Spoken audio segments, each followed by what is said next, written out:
Armando Carrillo Labat es, ante todo, un apasionado de su profesión y un talentoso hombre que se ha formado en la radio y la televisión mexicana. Ha producido y dirigido, lo mismo realizó radio que televisión, haciendo un magnífico uso de la lente y el micrófono. En la actualidad, es parte esencial de los medios de comunicación. Su paso por distintas instituciones públicas y privadas lo han preparado para la responsabilidad como titular del Sistema Público de Radiodifusión del Estado mexicano. Es una persona comprometida con lo que hace y es, más allá, un extraordinario ser humano. Acompáñenme a conocer a este hombre cuyo éxito es ilimitado. Fue la Ciudad de México la que recibió a Armando Carrillo Labat el 28 de junio de 1954.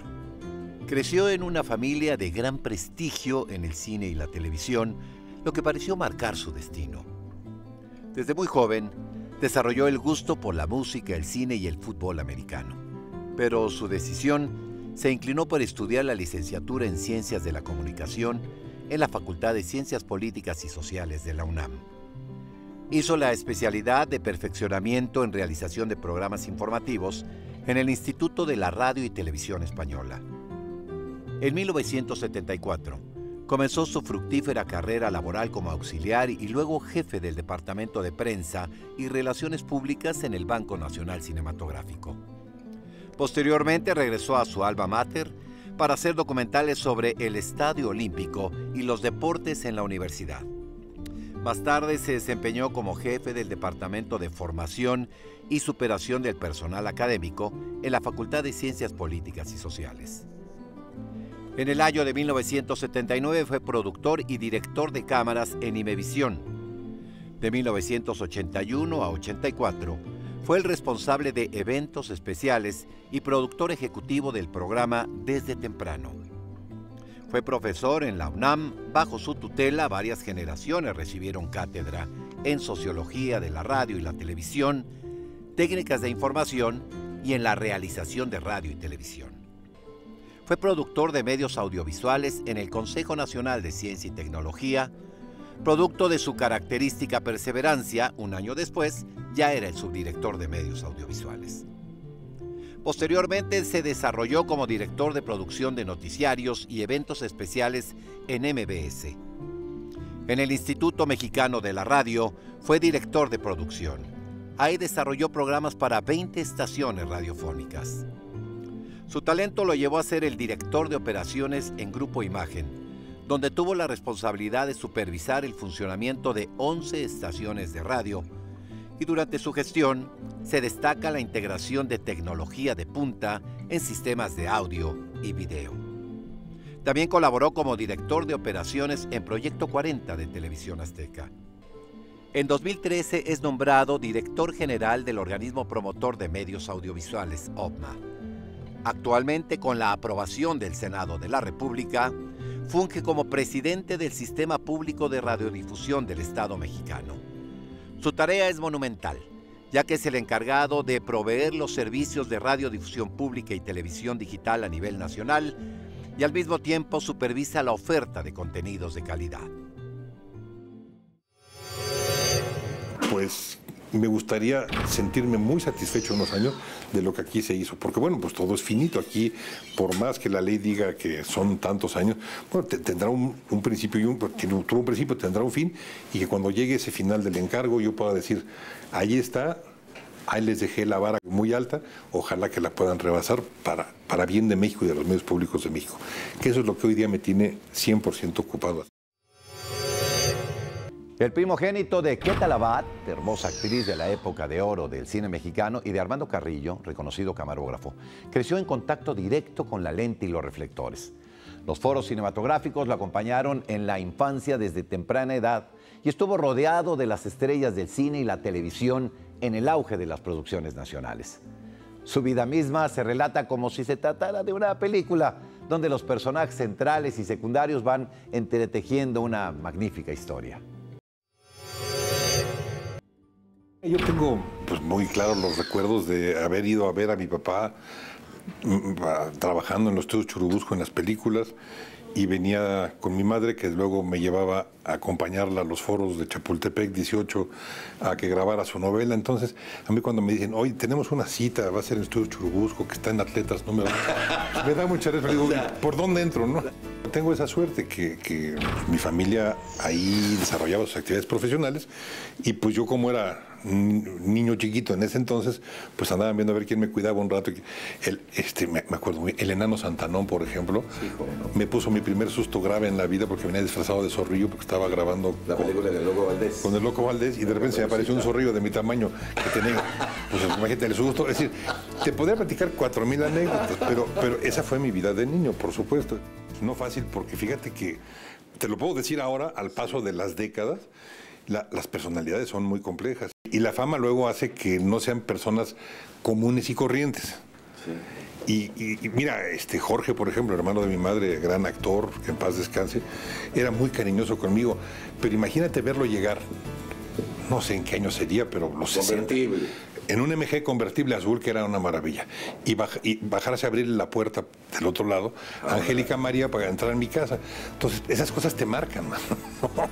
Te marcan.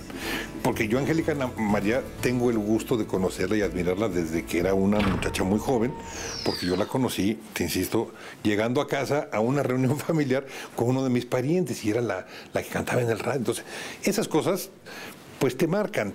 No era sencillo porque pues luego llegabas a la escuela donde todos eran normales, bueno, menos algunos, porque por ejemplo mi compañerito de banca era Arturo González Camarena, hijo del gran Guillermo González Camarena. Entonces, bueno, pues además, fíjate qué curioso, éramos compañeros de banca porque por los apellidos nos dábamos juntitos. Entonces platicábamos de cosas parecidas. Cómo la vida te va juntando con los que te va juntando, ¿no? Un día, no sé cómo, pero estábamos en el foro estaban filmando Santa Claus con José Elías Moreno. Ay, a ver el niño, y me sentaron ahí. Bueno, yo no me gustó. Tenía yo, no sé, 8 años. No te gustó. Y estuve, y en la película hice algo, bueno, junto con muchos niños. Y si la ves despacito y cuadro por cuadro, me vas a obligar. No me gustó. Y luego había un director de cine, Armando Sáenz, que me convocó a hacer varios comerciales y los hacía, y mira, quedaban bien. No era lo mío. Me gustaba lo que me pagaban, ¿no? Si ya estaba chavito, pero sí me gustaba que una lana. Pero no. El enfrente de las cámaras no es lo que me aterra. Todo lo que me gusta, la parte de atrás de las cámaras, todo lo que me apasiona, la parte de atrás de las cámaras, en cuanto, como bien dices, a dirigir, a producir, a hacer cámara, todas estas facetas de la comunicación, pero enfrente nunca. ¿No escogiste una carrera que era ya de entrada con un hándicap difícil en contra? Fíjate que sí, pero no solo bien lo dices, con un hándicap difícil, sino que además con un nivel de exigencia muy alto, porque mi padre era un hombre muy exigente, cosa que le agradezco profundamente. Y yo, cuando le dije, oye, papá, me voy a la facultad, ¿y qué vas a estudiar? Ciencias de la comunicación. Se volteó y me dijo, eso es como enfermería, ¿no? Eso es como si me dices, voy a la universidad como si fueras a estudiar medicina y me dices que vas a estudiar una carrera como de enfermería. Yo dije, bueno, pues es mi vocación. Y pues más me picó la cresta, ¿no? Entonces, pues, imagínate, sí tuve que hacer una muy importante carrera en la escuela y echarle todos los kilos, pues para demostrar que no era como enfermería, ¿no?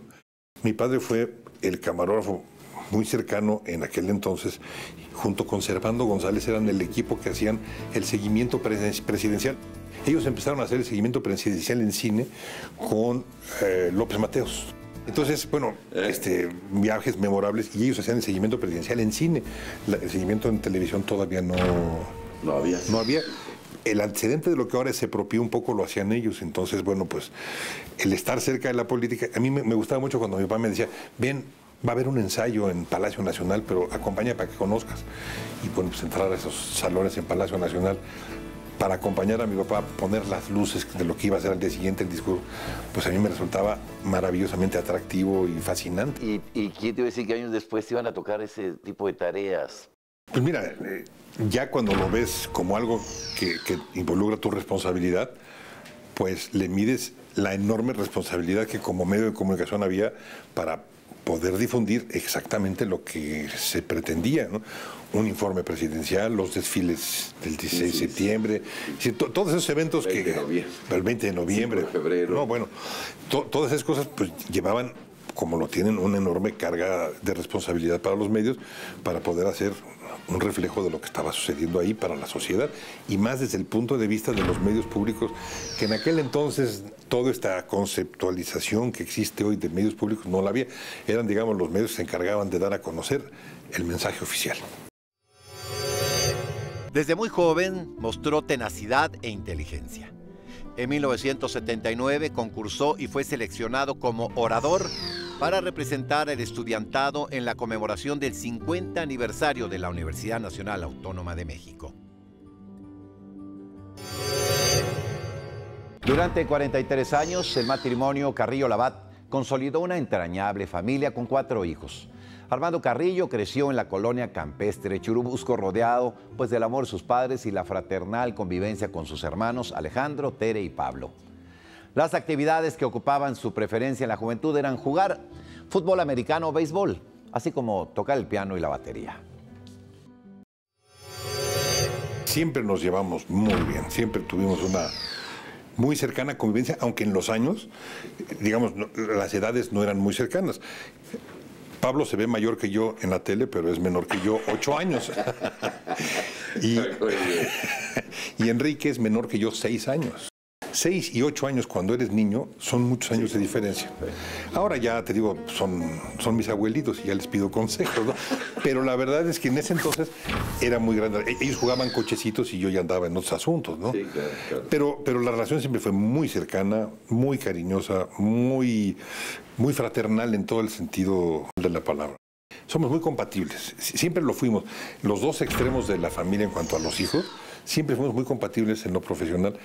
A Pablo siempre le gustó la lectura de las notas. Yo me acuerdo que bajaba los domingos tempranito. Oía que llegaba el del periódico y bajaba corriendo a leerlo, y la sección de deportes la sacaba y empezaba a leerla en voz alta. Entonces pues, me despertaba y me daba yo cuenta de que estaba leyendo las notas deportivas. Y además lo sigue haciendo. La radio y la tele, ¿verdad? Pero siempre fue muy cercana a la relación. A mí me gustaban siempre los deportes. Yo los llevé a los dos al fútbol americano. En fin, siempre tuvimos cosas muy cercanas, muy comunes. Bueno, Pablo empezó con mi mamá a acercarse a los medios de comunicación, y un buen día Pedro Ferriz de con quien trabajaba yo en ese entonces, ya en ese entonces, hacía muchos años, trabajamos juntos en 1978. Un día me dice, oye, me dice Gordo, no sé por qué, pero decía, oye Gordo, necesito que me consigas un agente para el área de deportes, porque con la gente que estaba yo trabajando ya no voy a seguir trabajando, entonces te encargo. Y dije, ¿cómo le digo que lo único que se me ocurre, que puede tener el perfil? Entonces, los días que me dio para encontrarlo, hice una edición de las participaciones que tenía yo de Pablo, mi hermano, en el fútbol americano colegial. Él hacía las crónicas. Al medio tiempo, sobre todo, tenía unas participaciones. Entonces hice una edición, se la llevé a Pedro y le dije, mira, aquí está el personaje en este cassette. Tú lo ves, si te interesa tú le hablas y ustedes se entienden, porque tú y yo somos amigos y yo no quiero que esto vaya... Sí, que esto contamine. En ningún sentido. Me dijo, ¿de qué me hablas? Aquí está el lunes siguiente que lo vio, me dice, eres un desgraciado, pero ya le hablé. Y es ideal. Su entrega, entusiasmo y perfeccionismo lo han llevado lejos en el mundo de los medios de comunicación.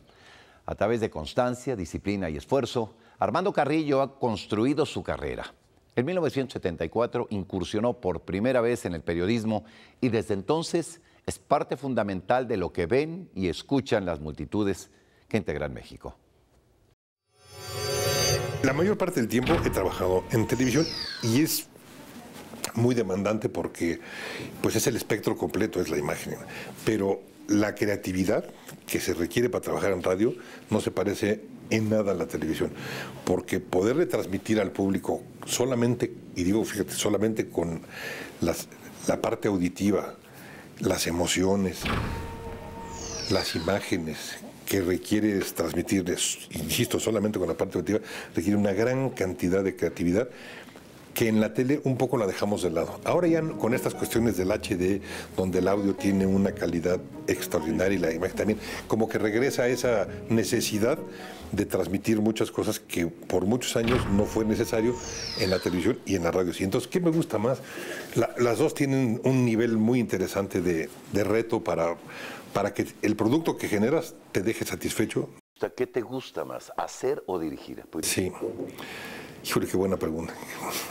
Mira, yo creo que más hacer, porque te involucras de una manera que en el dirigir, no que sea más fácil, pero acaba siendo responsabilidad directa de otro el que tú le puedas exigir el cumplimiento, el talento.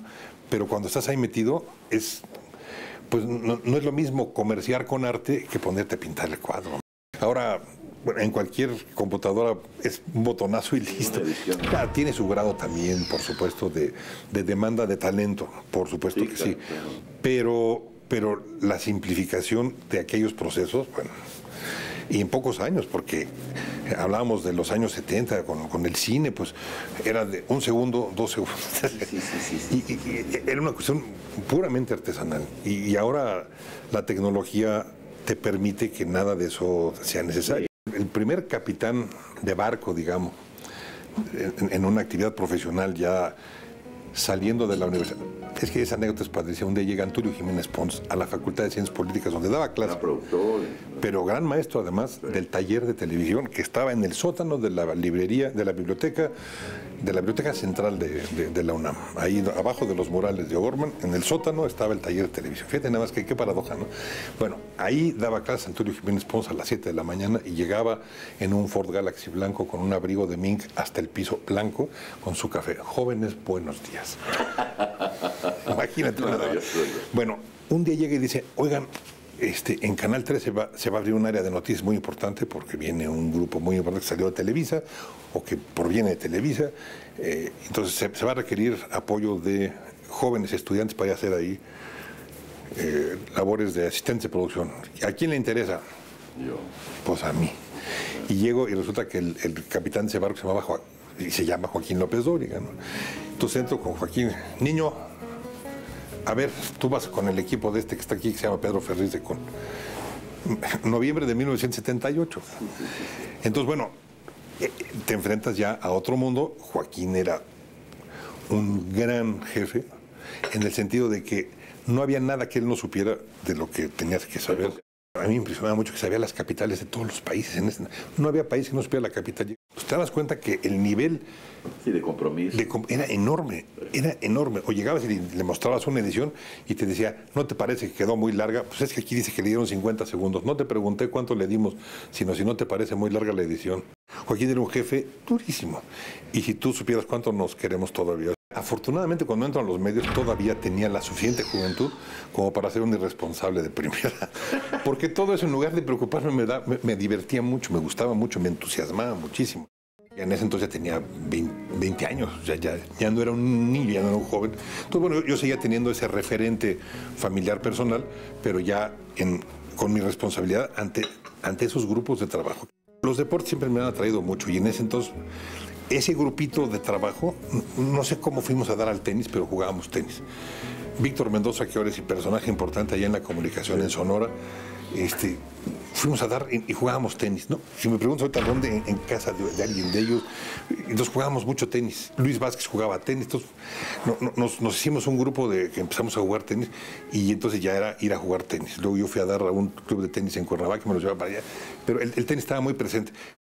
Era la época de Bjorn Borg y de John McEnroe. De Raúl Ramírez. Nos juntábamos mucho para ver el tenis o íbamos al Club Chapultepec a verlos jugar. A mí me sigue gustando, pero es un deporte dificilísimo. Tanto a nivel personal como profesional, es un hombre que se desafía a sí mismo, persevera y alcanza sus metas. Muestra de su tenacidad, entusiasmo y energía, Armando Carrillo se impuso el reto de nadar 60 vueltas a una alberca semiolímpica para celebrar sus 60 primeros años de vida. Regresamos para conocer más sobre el actual presidente del Sistema Público de Radiodifusión del Estado mexicano.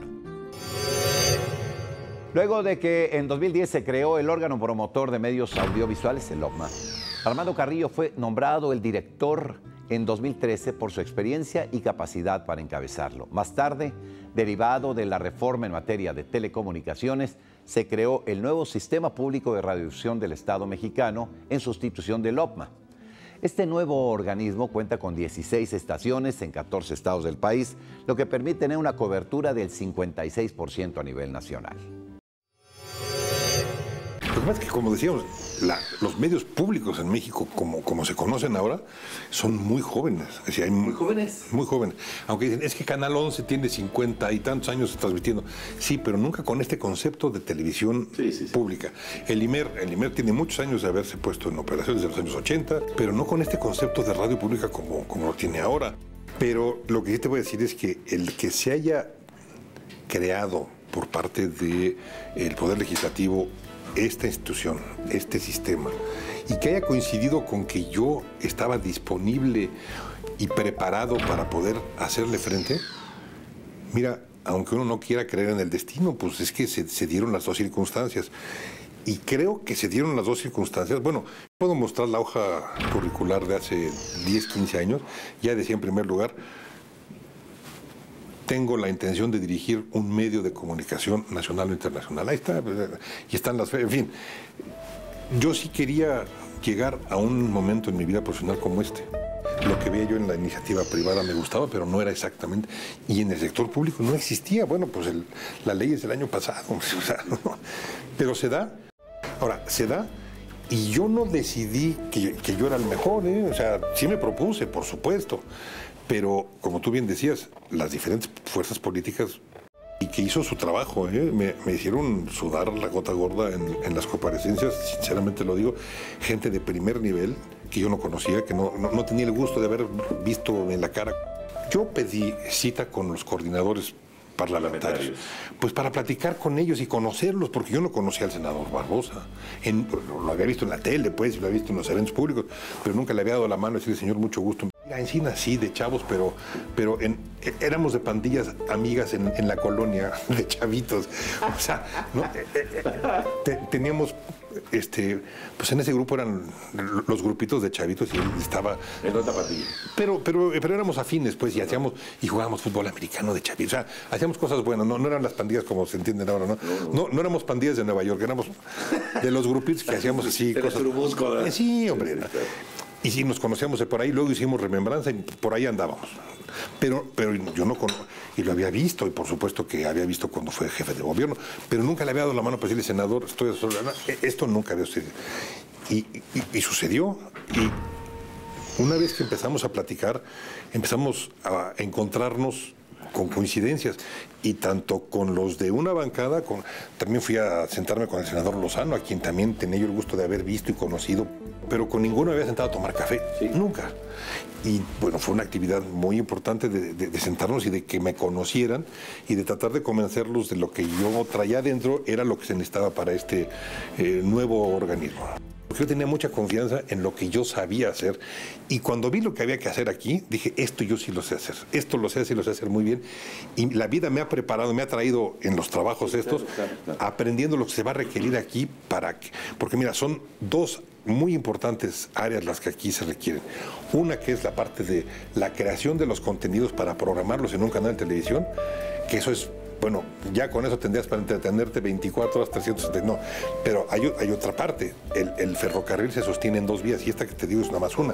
La otra es la parte técnica.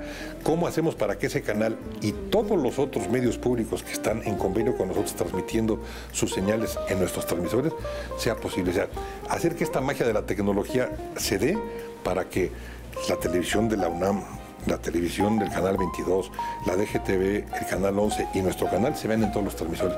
La tecnología lo permite, sí, pero hay que hacer todo lo que se requiere y decirle a los ingenieros qué es lo que quieres, cómo, porque los ingenieros también son una bola de gente muy preparada. ¿Y cómo quiere que le hagamos? Y tácale. Y si no sabes, te agarran y te revientan. Pero cuando te escuchan hablar el idioma, mira, yo el último trabajo que tuve, tengo el enorme orgullo de que me decían ingeniero y yo no te resuelvo una ecuación de segundo grado. Pero sí entiendo perfectamente el idioma que ellos hablaban, porque el trabajo que yo hacía era de clavarse mucho para saber, estas son mis necesidades en cuanto a la producción, cómo la tecnología me la resuelve. Y eso esa traducción sí la supe hacer, sí me preparé para hacerla y aquí es el pan nuestro de todos los días. El Sistema Público de Radiodifusión del Estado mexicano tiene la misión de ofertar contenidos plurales y diversos en la radio y televisión digital mexicana a un mayor número de personas. Armando Carrillo, su titular, además busca crear contenidos que atiendan los intereses urbanos, pero también generar programas y documentales con contenido de carácter regional. Nosotros no tenemos los grandes capitales, los grandes presupuestos, pero sí creo que tenemos las ganas de trabajar y el talento y el conocimiento de lo que tenemos que hacer. Maximiliano de México, Sueños de Poder. Es el tipo de cosa al que aspiramos. ¿Cuánto nos costó? Prácticamente el dinero nada.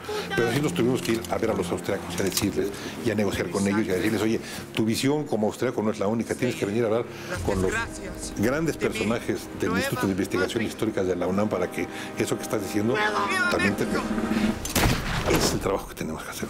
Es a donde yo quiero llevar a este sistema, a poder hacer las grandes producciones, transmitirlas, no solo de nosotros, porque te insisto, tenemos hoy día 5 canales que están retransmitiendo y en fecha muy próxima subirán 2 más, el canal del Congreso y el canal judicial. Entonces, estamos trabajando para que 7 medios públicos puedan tener las grandes producciones y les podamos hacer llegar a un gran público, a la población de México. Trabajando y tratando de encontrar el cómo sí se puede. Hay quienes de plano están casados con el cómo no, y bueno, como decíamos de chavitos, pues los de adelante corren mucho, los de atrás se quedarán. Y en eso estamos. Con los que hemos podido venir trabajando, pues mira, vamos caminando. Y te insisto, no es cosa nada más de grandes presupuestos. Sí lo es, el presupuesto es un asunto fundamental, pero también tenemos que trabajar mucho, tenemos que tener el talento y la inventiva, o para convencer, o para saber cómo hacerle sin que haya grandes cantidades de dinero.